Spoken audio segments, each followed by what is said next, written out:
Hello everyone, welcome back to our channel. आपल्या थंबनेलवरनं तुम्हाला कळालंच असेल की आपल्याला समृद्धी महामार्गने प्रवास करायचा आहे आज. तर अप्रॉक्स 2 वाजता निघायचं आहे. तर मी बाहेर आली होती. चला तर मग आपण बघूया आपला प्रवास आजचा कसा होतो. आपल्या घरापासून अप्रॉक्स 10 ते 15 मिनटाच्या अंतरावर आपल्याला समृद्धी महामार्ग लागतो. हा मुंबई नॅशनल हायवे आहे. तिथून आपल्याला पिंपरी फाट्याला जावं लागतं आणि पिंपरी फाट्याला तुम्ही बघाल तर इथे खूप सुंदर अशा पेंटिंग्स, वॉल पेंटिंग केलेल्या आहेत. आणि मी एक पेंटिंग लवर आहे, त्यामुळे मला पेंटिंग्स खूप आवडतात. तो मुद्दामून मी थोडंसं झूम करून घेतलेलं आहे, कारण की तुम्हाला पण ते पेंटिंग्स दिसाव्यात आणि खूप सुंदर पेंटिंग्स आहेत तिथे. पिंपरी फाट्यावरनं अगदी 5 मिनिटाच्या अंतरावरच आपल्याला समृद्धी महामार्ग लागतो. महाराष्ट्र समृद्धी महामार्ग इथे आपल्यासमोर आहे. इथे पण बघा, इथे पण भरपूर अशा पेंटिंग्स तुम्हाला वॉल पेंटिंग केलेल्या दिसतील आणि इथे इन्फॉर्मेशन आहे किती किलोमीटर वगैरे तुम्हाला जायचं, सर्व डिटेल्स दिलेले आहे. इथे साईडला, उजव्या साईडला एक वॉशरूम पण आहे. डावा साईडला पण बघा, तुम्हाला इथे या साईडला खूप सुंदर अशा पेंटिंग्स केलेल्या दिसतील. इथे तुम्हाला जसे शेतकरी कामं करतात त्यांची पेंटिंग दिलेली आहे आणि खूप असे जे प्राणी आहेत त्यांचे पण वेगवेगळ्या प्राण्यांची पण पेंटिंग दिलेली आहेत. तर लहान मुलांसाठी खूप छान असं युनिक मला वाटलं थोडंसं, आणि व्यवस्थित पेंटिंग वगैरे खूप छान आहे तिथे. फास्टॅग कार्ड इथे खूप महत्त्वाचं आहे. जर तुमच्याकडे फास्टॅग कार्ड नसेल तर तुम्ही काढून घ्या, कारण की इथे डबलनी तुम्हाला टोल लागतो. त्याच्यापेक्षा जर फास्टॅग असेल तुमच्याकडे तर तुम्हाला कमी पैशांमध्ये इथे टोल भरावा लागतो. समृद्धी महामार्गला आपण एंट्री केलेली आहे. आपल्याला इगतपुरी ते जालना 4 तासाचं रन आहे. 4 तासाचं रन आज आपण इथे कव्हर करणार आहोत. समृद्धी महामार्गावर निघताना आपले व्हेकल नेहमी व्यवस्थित चेक करा. आपल्या टायरमध्ये हवा आहे का, किंवा कुठे पंक्चर तर नाही आहे ना, इंजन व्यवस्थित चालू आहे का, डिझेल किती भरले किंवा पेट्रोल किती भरले याची काळजी तुम्ही नक्कीच घ्या. इथे आपली सेफ्टी इथे महत्त्वाची आहे, त्यामुळे सीट बेल्ट लावायला कधीच विसरायचं नाही. जेव्हा तुम्ही समृद्धी महामार्गला टच कराल तेव्हापासून सीट बेल्ट तुम्हाला लावणं गरजेचं आहे. इथे समृद्धी महामार्गाला कुठलाही पेट्रोल पंप लागत नाही, कुठलीही हॉटेल किंवा मग चहाची दुकानसुद्धा लागत नाही. त्यामुळे ही काळजी तुम्ही आधीच घ्यायची आहे. घरून टिफिन तुम्ही कॅरी करायचा आहे. जर तुम्हाला लांब जायचं असेल कुठेतरी तर टिफिन वगैरे तुम्ही कॅरी करू शकतात. हा देवळे बोगदा आहे. जेव्हा मी नोव्हेंबरमध्ये ट्रॅव्हल करत होते तेव्हा ही पेंटिंग्स नव्हती, बट आता फेबमध्ये जेव्हा मी ट्रॅव्हल करते तर खूप सुंदर अशी ईगलची पेंटिंग केलेली आहे इथे. तर बघा, म्हणजे इथून असं गेल्याच्यानंतर खूप छान असं कलरफुल वाटतं. तुमच्यासोबत जर छोटे मुलं ट्रॅव्हल करत असतील तर त्यांना हे बघून तर खूपच आनंद होईल.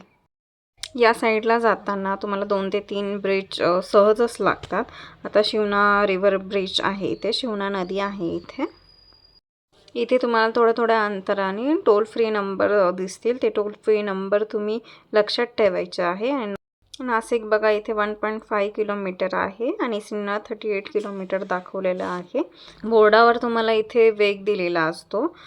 जसं मोठ्या जर गाड्या असतील तर तुम्हाला 80पर्यंत तिथे तुमचा वेग असला पाहिजे, आणि जर कार वगैरे असेल तर तुम्ही 100-120च्या स्पीडने तुम्ही जाऊ शकता. बट जर 120च्या जर पुढे तुमचा स्पीड असेल तर तुमचं चलान हे काटलं जातं त्याच्यामध्ये.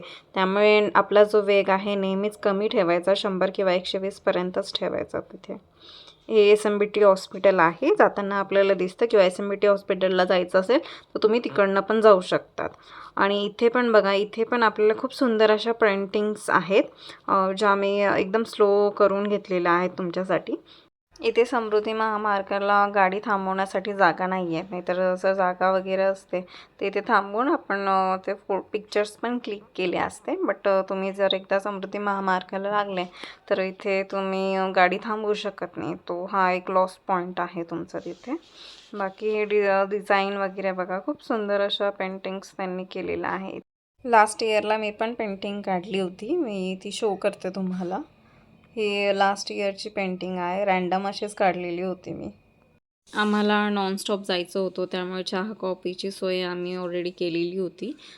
कंटिन्यू गाडी चालवून झोप येण्याची शक्यता असते, आणि समृद्धीवर सरळ सरळ तुम्हाला जावं लागतं, म्हणजे कुठेच टर्न घ्यायचा नाही, काही नाही, तर सरळ त्याच्यामुळे झोप येते. ऑइलचा ट्रक जो आला होता मागच्या महिन्यात बहुतेक, तर मग बघा तिथं त्याचं काम अजून पण चालू आहे तिथे. इथे पण रस्त्याचं काम चालूच आहे काही काही ठिकाणी.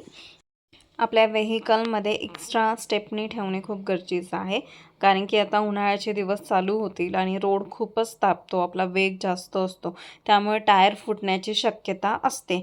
त्यामुळे आपल्या गाडीमध्ये एक्स्ट्रा स्टेपनी ठेवा. त्याच्यासोबत जे टूल्स लागतात ते पण कंपल्सरी आपल्या गाडीमध्ये असले पाहिजे. सोबत फर्स्ट एड बॉक्स पण तुमच्याकडे असले पाहिजे. वॉटर बॉटल्स तुम्ही जास्त ठेवा आणि पाणी सतत प्या. इथे काही स्टॅच्यू तुम्हाला असे वेगवेगळे प्रकारचे तुम्हाला रस्त्याने दिसतील आणि खूप काही साईडनी अशी ग्रीनरी पण दिसते तुम्हाला छानपैकी. आपली कार आणि समोरच्या व्हेकल या दोघांमध्ये ॲटलिस्ट 200 मीटरचा तुम्हाला अंतर ठेवायचंच आहे. आणि इथे बघा तुम्हाला ओव्हरलँड करण्यासाठी नेहमी उजव्या साईडनी ओव्हरटेक तुम्ही करू शकतात.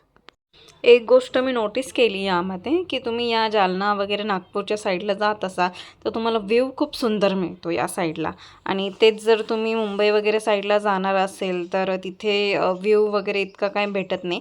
आणि जर तुम्ही इव्हिनिंगला 5-6 वगैरे या टायमाला जात असेल तर सूर्य मावळतो त्यावेळेसचा व्ह्यू तुम्हाला चांगला भेटेल इथे.